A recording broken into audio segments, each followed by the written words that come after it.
District police officer ویہاڑی زاہد نواز مروت نے police lines ویہاڑی میں traffic police کے سٹاف سے میٹنگ کا انعقاد کیا، جس میں ہدایات دیتے ہوئے ان کا کہنا تھا کہ ٹریفک کی روانی کو قائم رکھنے کے لیے بہت سر حکمت عملی جامعہ ڈیوٹی پلان تشکیل دیا جائے، شہریوں میں ٹریفک قوانین سے آگاہی کے لیے بامقصد کمپین چلائی جائے۔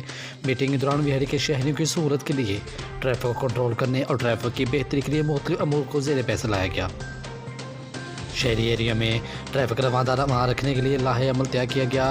اس موقع پر ڈی پی او ویہاڑی زاہد نواز مروت کا مزید کہنا تھا کہ ٹریفک حادثات پر قابو پانے کے لیے شہریوں میں شعور اجاگر کریں، ٹریفک قوانین کی خلاف ورزی پر سخت کارروائی کی جائے، جبکہ ڈرائیونگ لائسنس کا اجرا اہلیت رکھنے والوں کو آسانی سے مگر 100% میرٹ پر کیا جائے۔